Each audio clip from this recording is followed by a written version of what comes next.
नमस्कार, आप देख रहे हैं गुड न्यूज टुडे। शाम के 7 बज चुके हैं। 7 सवाल लेकर हम हाजिर हैं। मैं हूं अनंत भट्ट। देश के दुश्मन भारत में फिर से खालिस्तानी सोच उबारने की कोशिश में लगे हैं, लेकिन हिंदुस्तान में उनकी दाल गल नहीं रही। उनकी साजिशों को न केवल धराशायी किया जा रहा है, बल्कि साजिशों के सिपह सलारों का इलाज भी बांधा जा रहा है। लिहाजा अपने खतरनाक मंसूबों को अंजाम तक पहुंचाने के लिए खालिस्तानी विदेशी जमीन का इस्तेमाल कर रहे हैं। हाल फिलहाल में उनकी गतिविधियां बढ़ी हैं, जिसने भारत सरकार और एजेंसियों को चौकस कर दिया है। हमारे आज के 7 सवाल इसी मुद्दे पर केंद्रित हैं। नजर हमारे आज के पहले सवाल पर, और हमारा सवाल है, भारतीय डिप्लोमेट्स को खालिस्तान समर्थकों की धमकी के क्या मायने हैं? पिछले दिनों खालिस्तानियों की हिमाकत इतनी बढ़ गई कि उन्होंने भारतीय दूतावासों को निशाना बनाना शुरू कर दिया। ताजा मामला है अमेरिका के सैन फ्रांसिस्को का, जहां खालिस्तानियों ने इंडियन कॉन्सुलेट को आग लगा दी, जबकि कनाडा में भारतीय राजनयिकों की तस्वीर वाले पोस्टर जारी किए गए हैं।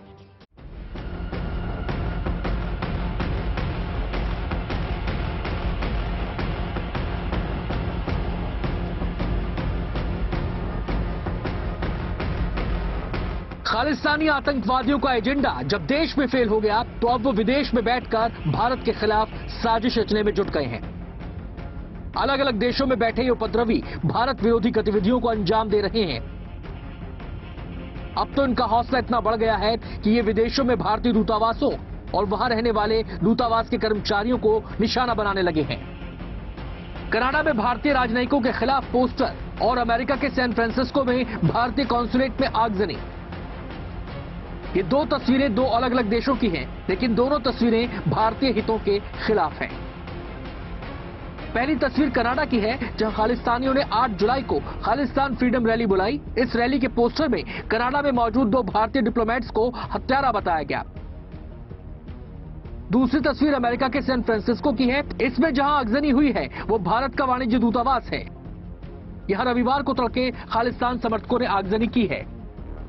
सैन फ्रांसिस्को स्थित भारतीय वाणिज्य दूतावास को रविवार तड़के निशाना बनाने की कोशिश की गई। रात 1:30-2 बजे के बीच खालिस्तान समर्थक उपद्रवियों ने भारतीय दूतावास पर हमले की हिमाकत की और पूरे कॉन्सुलेट को आग में झोंकने का प्रयास किया। जब खालिस्तान समर्थक आतंकवादियों ने भारतीय दूतावास में आग लगाने की कोशिश की, तो उन्हें वहां रोकने वाला कोई सुरक्षाकर्मी मौजूद नहीं था। हालांकि आग की खबर मिलते ही सैन फ्रांसिस्को के फायर डिपार्टमेंट ने वहां पहुंचकर उस पर फौरन काबू पा लिया। इस घटना में कोई हताहत नहीं हुआ। भारतीय दूतावास में आगजनी की घटना के बाद खालिस्तान समर्थकों ने इसकी जिम्मेदारी ली है। खालिस्तान समर्थक गुट ने दावा किया है कि भगोड़े हरदीप सिंह निज्जर की हत्या का बदला लेने के लिए आगजनी की कोशिश की गई। पिछले 4 महीनों के भीतर सैन फ्रांसिस्को में भारतीय कॉन्सुलेट को दूसरी बार खालिस्तानियों ने निशाना बनाया है। लिहाजा भारत सरकार ने इस घटना को बेहद गंभीरता से लिया है।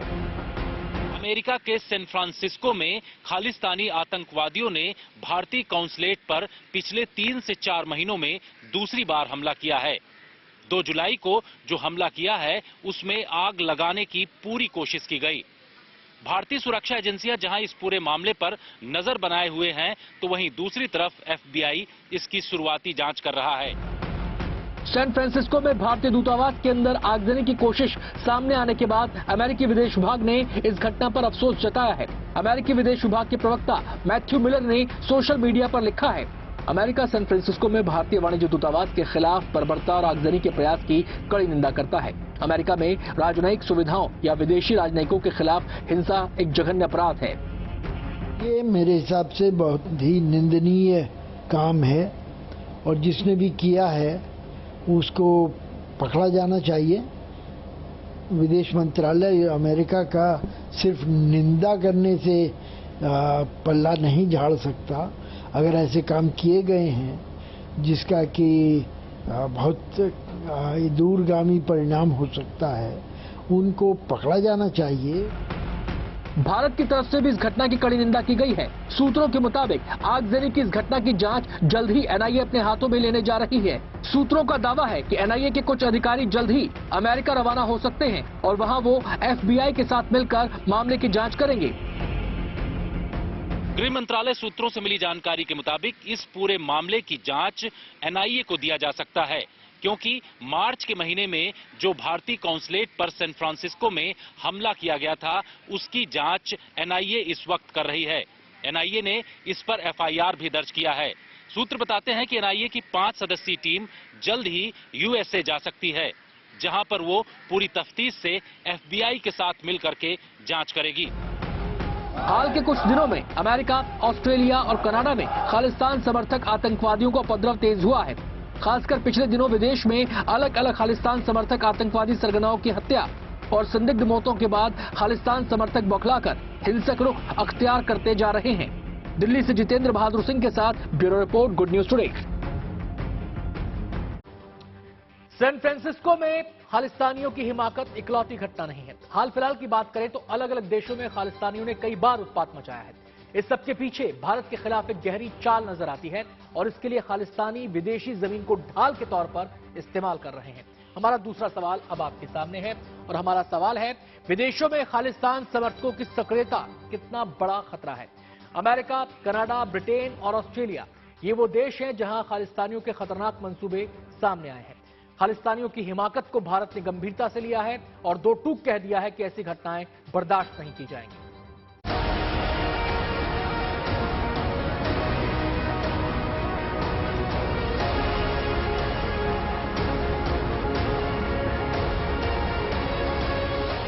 खालिस्तानियों की दाल जब देश में नहीं गल सकी तो अब उन्होंने विदेशों से भारत विरोधी गतिविधियों को अंजाम देने की नई चाल चली है।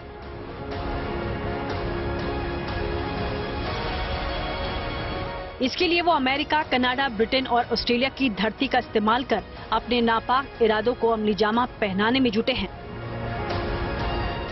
4 तस्वीरें 4 अलग अलग देशों की हैं, जहां हाल के दिनों में खालिस्तानियों ने उपद्रवी गतिविधियों को अंजाम दिया। पहली तस्वीर सैन फ्रांसिस्को की है, जहां रविवार के हमले से पहले भी मार्च में भारतीय दूतावास पर खालिस्तानियों ने हमला किया था। उस दौरान उन्होंने न केवल दूतावास के बाहर तोड़फोड़ और हंगामा किया, बल्कि भारतीय तिरंगे की शान में भी गुस्ताखी करने की कोशिश की। दूसरी तस्वीर कनाडा की है। यहाँ 8 जुलाई को खालिस्तानियों ने फ्रीडम रैली बुलाई है, लेकिन इससे पहले भी कनाडा खालिस्तान समर्थक आतंकियों की पनाहगार रहा है और वहाँ पर कई खालिस्तान समर्थित रैलियां आयोजित की जाती रही हैं। तीसरी तस्वीर है ऑस्ट्रेलिया की, जहाँ पर खालिस्तानी आतंकवादियों ने एक मंदिर में तोड़फोड़ की और दीवारों पर भिंडरावाले के समर्थन में नारे लिख दिए। चौथी तस्वीर लंदन की है, जहाँ कुछ ही दिनों पहले खालिस्तानियों ने भारतीय उच्चायोग के बाहर प्रदर्शन किया और भारत विरोधी नारे लगाए। विदेशों में बढ़ रहे खालिस्तानी समर्थकों की हिमाकत को भारत ने गंभीरता से लिया है। विदेश मंत्री एस जयशंकर ने तो साफ कहा भी है कि इस तरह की घटनाएं स्वीकार नहीं की जा सकती हैं और इससे भारत के साथ उनके रिश्तों पर भी असर पड़ सकता है। हमारे जो पार्टनर देश जो हैं, जैसे कनाडा है, अमेरिका है, यूके है, ऑस्ट्रेलिया है, जहां कभी कभी खालिस्तानी एक्टिविटीज़ होती हैं, हमने उनको रिक्वेस्ट की है कि वो उनको खालिस्तानियों को स्पेस न दें, क्योंकि उनकी सोच जो है ये रेडिकल एक्सट्रीमिस्ट विचारधारा जो है वो ना हमारे लिए अच्छा है, ना उनके लिए है, ना हमारे रिश्तों के लिए। खालिस्तानी उपद्रवियों के प्रति कार्रवाई में नरमी बरतने से इस तरह के मामले लगातार बढ़ रहे हैं और भारत के प्रति मित्रता का भाव रखने वाले देशों की धरती से भी भारतीय गतिविधियों को वो बार बार अंजाम दे रहे हैं। कनाडा को और संयुक्त राज्य अमेरिका को और यूनाइटेड किंगडम को ये समझना होगा कि दोनों तरफ से ताली नहीं बज सकती। अब भारत के साथ संपर्क बनाए रखना, भारत के साथ व्यापार करना, मधुर संबंधों के बारे में आश्वासन देना और दूसरी ओर खालिस्तानियों को प्रमोट करना, उनको टॉलरेट करना और उनके खिलाफ कोई कुछ न करना, उनकी गतिविधियों के ऊपर अंकुश न लगाना, ये साथ साथ नहीं हो सकता। खालिस्तानियों के हंगामे के बाद अमेरिका, कनाडा और ब्रिटेन जैसे देश घटना पर अफसोस तो जताते हैं, लेकिन सख्त कार्रवाई के नाम पर खामोश हो जाते हैं। घटनाक्रम को अप्रत्याशित तौर पर उनका समर्थन करना या उनको अनदेखी करना, इसका भारत के उन देशों के संबंधों पर असर होता है और इस असर से बचा जाना चाहिए।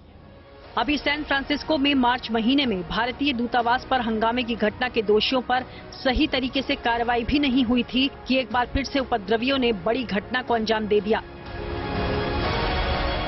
ये जो लोग कर रहे हैं ये भारत के भी दुश्मन हैं, सिखों के भी दुश्मन हैं और ये आईएसआई की हालतों में खेलने वाले लोग हैं। मैं विदेशों में बैठे सिखों से आग्रह करता हूं ऐसे लोगों को आइडेंटिफाई किया जाए और उनके खिलाफ कार्रवाई होनी चाहिए जो हम सिखों को बदनाम करने का काम कर रहे हैं।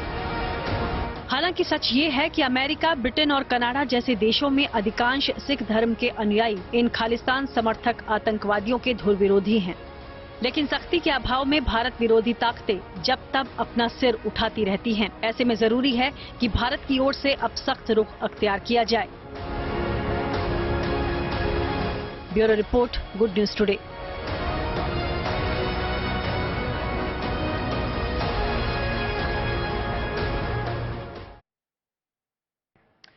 विदेशों में खालिस्तानियों के उपद्रव को उनकी बौखलाहट के तौर पर भी देखा जा रहा है। इस बौखलाहट की पुख्ता वजह है। भारत में देखें तो खालिस्तान समर्थकों ने अमृतपाल सिंह को अपना चेहरा बनाने की कोशिश की, लेकिन न केवल अमृतपाल बल्कि उसके गुर्गों पर भी कानून का शिकंजा कस चुका है और वो सलाखों के पीछे हैं। विदेशों की बात करें तो बीते कुछ महीनों में 5 बड़े खालिस्तानी आतंकियों का सफाया हो चुका है। हमारा तीसरा सवाल ये रहा आपके सामने और हमारा सवाल है, बीते दिनों खालिस्तानी आतंकियों के खात्मे से उनकी बौखलाहट बढ़ी है। आइए देखते हैं बीते कुछ महीनों में कौन कौन से खालिस्तानी आतंकी खत्म हुए हैं। इनमें सबसे पहला नाम है हरदीप सिंह निज्जर का। 18 जून 2023 को कनाडा में उसकी हत्या कर दी गई। हरदीप खालिस्तान टाइगर फोर्स का सरगना था जिस पर एनआईए ने 10 लाख रुपए का इनाम रखा था। अवतार सिंह खांडा भी उन आतंकियों की लिस्ट में शामिल है जिसकी मौत हो चुकी है। 15 जून 2023 को उसने ब्रिटेन के अस्पताल में दम तोड़ दिया। खालिस्तान लिबरेशन फोर्स का सदस्य अवतार सिंह 2010 से लंदन में शरण लिए हुए था। परमजीत सिंह की भी 6 मई 2023 को लाहौर में हत्या कर दी गई थी। खालिस्तान कमांडो फोर्स का सरगना परमजीत 1995 से पाकिस्तान में छिपकर बैठा था। रिपुदमन सिंह की भी बड़ा खालिस्तानी आतंकी था। 15 जुलाई 2022 को कनाडा में उसकी हत्या कर दी गई। एयर इंडिया बॉम्बिंग कांड में उसका नाम सामने आया था। हरमीत सिंह उर्फ हैप्पी पीएचडी की भी 27 जनवरी 2022 को लाहौर में हत्या कर दी गई। खालिस्तान समर्थक आतंकियों को ट्रेनिंग देने वाला हरमीत हथियार और ड्रग्स की सप्लाई भी करता था। ये तमाम वो आतंकी हैं जिनका हाल फिलहाल में सफाया हुआ है। खालिस्तानियों ने अपने नापाक मंसूबों को पूरा करने के लिए पंजाब को आतंक की आग में झोंक दिया था, जिसके चलते पंजाब ने कई साल आतंक का दंश झेला। न जाने कितने मासूमों को अपनी जान गंवानी पड़ी। खालिस्तानी आतंक की आग तो शांत हो गई, लेकिन ये सोच अब भी कायम है। इस आग को फिर से भड़काने के लिए खालिस्तानी कोशिश करते रहते हैं, लेकिन वो कामयाब नहीं हो पा रहे हैं। नजर हमारे चौथे सवाल पर, और हमारा सवाल है, देश में खालिस्तानी मूवमेंट फेल होने के बाद विदेशों में सक्रिय हो रहे हैं आतंकी। आइए देखते हैं इस मुद्दे पर क्या कहना है रक्षा विशेषज्ञ रिटायर्ड ब्रिगेडियर शरदिंदु का।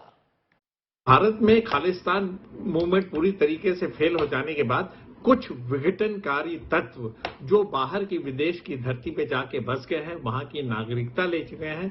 इनमें 2 प्रमुख देश हैं, कनाडा और ऑस्ट्रेलिया। वहां से वो अपनी इस तरीके की एक्टिविटी को बढ़ावा देते रहते हैं। वहां पे देखिए उन्होंने काफी समय से वहां गए हैं, काफी पैसे इकट्ठे कर रखे हैं। वहां के एग्रीकल्चर फील्ड या किसी भी वहां की जो एम्प्लॉयमेंट के माध्यम से उन्होंने काफी पैसे इकट्ठे किए और वो पैसे बाहर से वो हिंदुस्तान में भेजा करते हैं और यहाँ पे भी उस एक्टिविटी को बढ़ाने की कोशिश करते हैं। हालांकि उन्हें इस बात में पूरी तरीके से सक्सेस नहीं मिला है, लेकिन वो अपने देश में जहां के वो नागरिक हैं, जैसे कनाडा ऑस्ट्रेलिया में, गाहे बगाहे इस तरीके की एक्टिविटी करते रहते हैं। वहां की सरकार जो है, वहां की नीतियां ऐसे हैं, वहां के लॉ ऐसे हैं कि वो उसको पूरी तरीके से प्रतिबंधित नहीं कर पाते। कनाडा में खालिस्तानी उग्र विरोध प्रदर्शन करते रहे हैं, लेकिन अब मामला गंभीर है और टेंशन बढ़ाने वाला है, क्योंकि इस बार खालिस्तान समर्थकों ने भारतीय डिप्लोमेट्स को सीधे धमकी दी है। डिप्लोमेट्स की तस्वीर वाले पोस्टरों के जरिए ऐसा किया गया और अब खालिस्तानी 8 जुलाई को रैली की प्लानिंग कर रहे हैं। हमारा 5वां सवाल अब आपके सामने है। हमारा सवाल है, खालिस्तान समर्थकों की रैली पर भारत की चेतावनी के बाद क्या होगा कनाडा का रुख। आपको बताएं कि खालिस्तानियों की हरकतों पर भारत ने कनाडा को कड़ा ऐतराज जता दिया है। इसका असर यह हुआ है कि खालिस्तानियों की पोस्टर वाली हिमाकत को कनाडा सरकार ने भी अस्वीकार्य कर दिया है। रैली के मसले पर कनाडा ने कहा कि वो भारतीय अधिकारियों के संपर्क में है।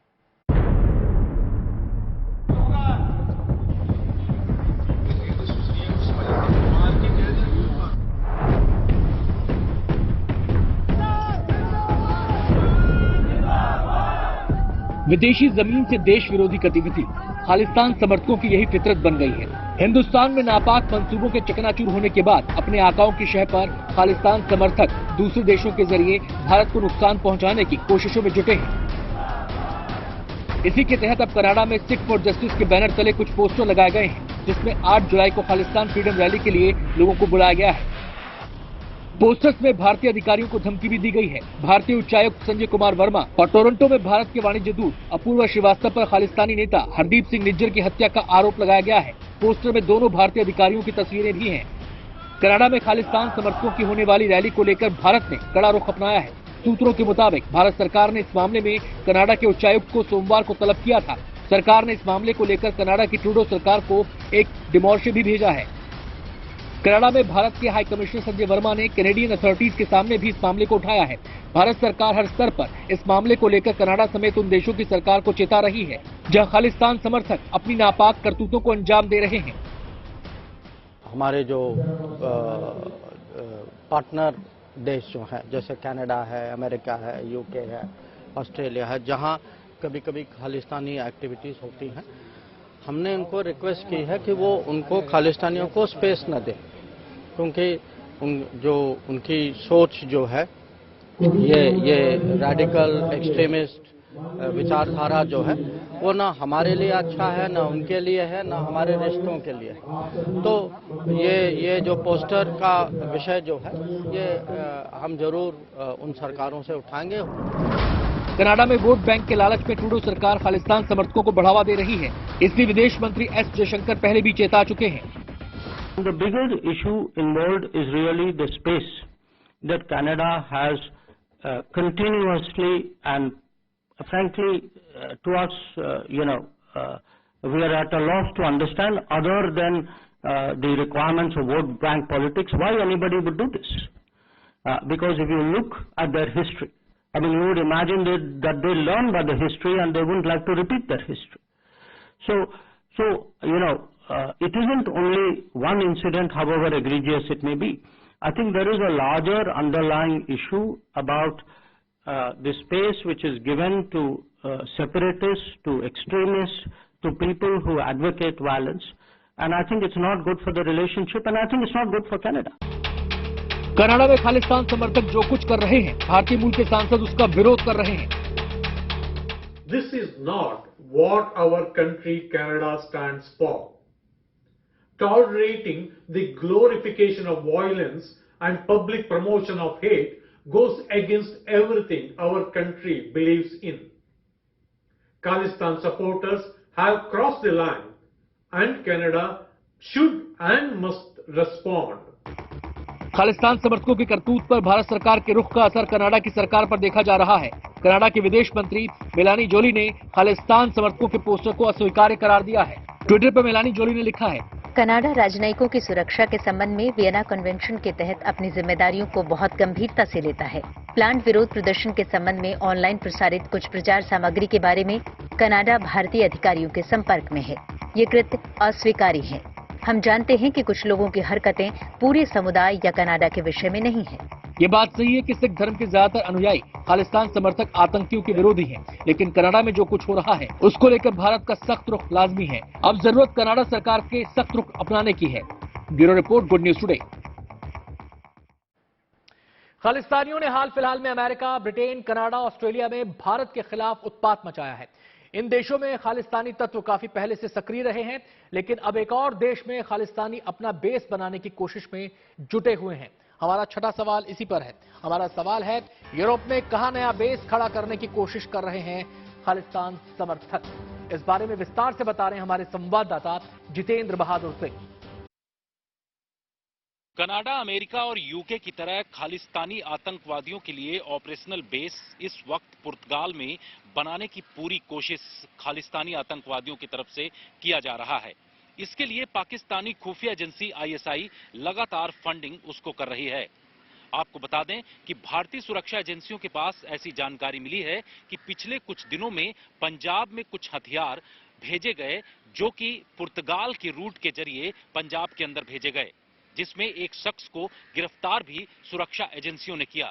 पर आपको बता दें कि इस वक्त पाकिस्तानी खुफिया एजेंसी आईएसआई बौखलाहट में है और वो ये कोशिश कर रहा है कि अमेरिका, कनाडा और ब्रिटेन में जहां पर भारतीय सुरक्षा एजेंसियां सीधे वहां की एजेंसियों के साथ बातचीत कर उनको रोकने में कामयाब हो रही हैं, ऐसे में कहीं दूसरी जगह ऑपरेशनल बेस बनाया जाए। भारत विरोधी गतिविधियों में शामिल खालिस्तानी अगर भारत में होते तो अब तक उन पर कानून का डंडा चल चुका होता, उनके इरादों को धराशायी कर दिया गया होता। लेकिन दिक्कत यह है कि वो विदेशी जमीन का इस्तेमाल कर रहे हैं। हमारा 7वां और आखिरी सवाल अब आपके सामने है। हमारा सवाल है, विदेशों में खालिस्तानी समर्थकों पर कैसे नकेल कसी जा सकती है? आइए देखते हैं इस बारे में क्या कहना है एक्सपर्ट का। इस तरीके की एक्टिविटी विदेशी धरती पे होती है, चाहे वो कोई भी देश हो, उसमें हमारा विदेश मंत्रालय बहुत ही सक्रिय भूमिका निभाता है और आगे भी निभाता रहेगा। वो एक बहुत ही स्ट्रांग प्रोटेस्ट डालता है, साथ में वहां के डिप्लोमेटिक चैनल को, वहां की मिनिस्ट्री को, वहां के जो अथॉरिटी हैं उनको ये बताता है कि इस तरीके की एक्टिविटी दोनों देशों के बायलैटरल रिलेशन के लिए ठीक नहीं है, पीपल टू पीपल कांटेक्ट के लिए ठीक नहीं है, और इस तरीके की जो एक्टिविटी उस पे वहां के नियम के हिसाब से सुटेबल कार्रवाई की जाए। कार्यक्रम में आज इतना ही।